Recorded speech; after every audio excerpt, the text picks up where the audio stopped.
ఎందుకంటే నాగ చైతన్య సమంత గురించి ఏదో చెప్పారు అని. ఇక్కడ నేను ఒక జర్నలిస్ట్ గా మాట్లాడుతున్నాను. ఓకే, మా జర్నలిస్టుల్లోనే ఒక జర్నలిస్ట్, నా కొలీగ్ అనుకుందాం, పంపించారు. అంటే సరే, ఒక జ్యోతిష్యం చెప్పిన ఒక మనిషి మీద సో కాల్డ్ ఛానల్స్ గంటలు గంటలు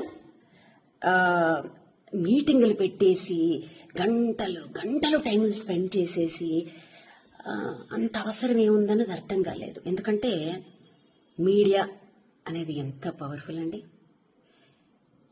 అసలు మీడియా అనేదానికి అసలు విలువే లేకుండా అయిపోయిందని అందరికీ తెలుసు. ఆఫ్ కోర్స్, నేను ఇప్పుడేం కొత్తగా ఏం చెప్పక్కర్లేదు. కాకపోతే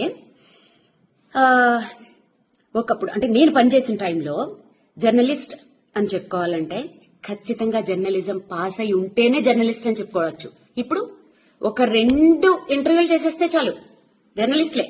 ఆ లెక్కను చూసుకుంటే నేను సూపర్ జర్నలిస్టులు. ఎందుకంటే వందల ఇంటర్వ్యూలు తీసేసుకున్నాను, వేల ఎపిసోడ్లు చేసేసాను.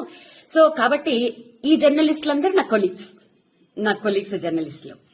ఇప్పుడు స్ట్రైట్ ఫార్వర్డ్ గా అడుగుతున్నాను, ఈ పలానా జ్యోతిష్యం చెప్పారు, పలానా వాడెవడో టమాటా కూరలో ఉప్పు ఎక్కువ వేసాడు, ఇంకెవడో ఏదో చేశాడు, ఇవి పక్కన పెడితే నేను పేర్లు తీయకూడదు అనుకుంటున్నాను, కానీ తీస్తున్నాను.